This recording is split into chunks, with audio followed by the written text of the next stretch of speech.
ഇബിലീസാണ് ശൈത്താന്മാരെ വാപ്പ. ഇബിലീസും ശൈത്താനും തമ്മിലുള്ള ബന്ധം നിങ്ങൾക്കറിയോ? ഇബിലീസ് എന്ന് പറയുന്നത് ജിന്ന് വംശത്തിൻ്റെ പിതാവാണ്. ആദം നബി ആർക്കുള്ള പിതാവായതുപോലെ മനുഷ്യവംശത്തിൻ്റെ പിതാവായതുപോലെ. ജിന്നിനൊക്കെ വിവാഹത്തിന് വേണ്ടി പഠിച്ചതാണ്. പക്ഷേ ഓലെ പിതാവാരാണ്?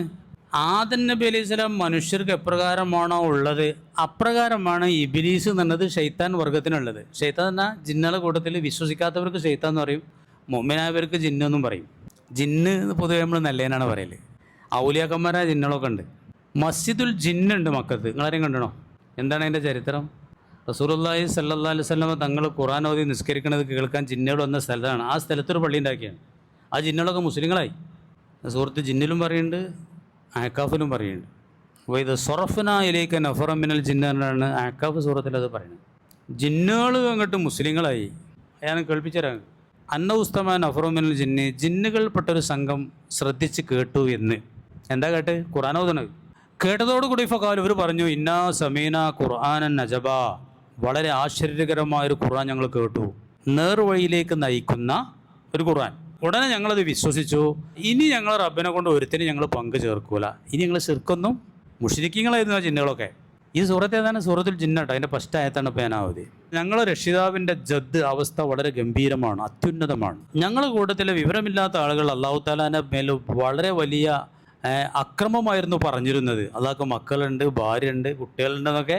ഇന്നും എല്ലാ അക്രമികളും അതുതന്നെയാണ് പറയണത്. എല്ലാവരും പറയണത് തന്നെയാണ്.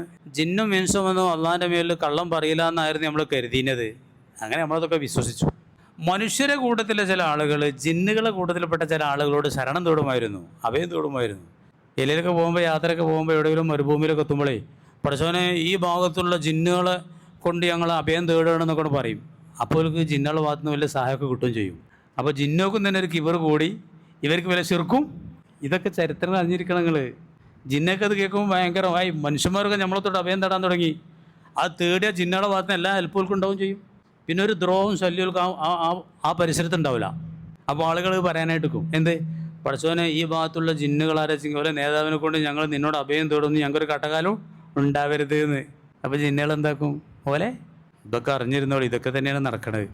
ഇവരിനകത്ത് കിടന്ന മയ്യത്തിനെ വ്യഭിചരിച്ചവന് പുറത്തു കൊടുത്തവനാ നമ്മുടെ അല്ലാഹ്. അത്രയും വലിയ പാപം ചെയ്ത ആരെങ്കിലും ഉണ്ടോ? മരിച്ച് ഖബറിനകത്ത് കിടന്ന മയ്യത്തിനെ വ്യഭിചരിച്ച ആരെങ്കിലും ഉണ്ടോ? ഇല്ല. അവന് പോലും പുറത്തു കൊടുത്തവനാ അല്ലാഹ്. സ്വന്തം മക്കളെ ജീവനോടെ കുഴിച്ചു മൂടിയവർക്ക് പുറത്തു കൊടുത്തവനാ നമ്മുടെ റബ്ബ്. അത്രയും നല്ല ഒരു റബ്ബ് നമുക്കുണ്ടല്ലോ. ആ റബ്ബിനോട് പറ, പൊറുക്കന്റെ പാപം സ്വയ്യീതി വെറുക്കാതെ പൊറുക്കുന്നവൻ ആരുണ്ട് നീ അല്ലാതെ. അള്ളാഹിനോട് പറയണം, ഇഹലോക ആർഭാടങ്ങൾ എന്നെ വലച്ചതാ, നഫ്സെന്നെ ഉന്തി തള്ളി വിട്ടു ചതിച്ചതാ. അള്ളാഹുവേ, ഈ ദുനിയാവ് കണ്ടപ്പോ വീണുപോയി റബ്ബേ, എന്റെ നഫ്സ് പറഞ്ഞിട്ട് ചെയ്തു പോയതാ അള്ളാഹ്. അള്ളാഹുവെ, അല്ലാതെ ധിക്കരിച്ചല്ല റബ്ബേ നിന്നെ.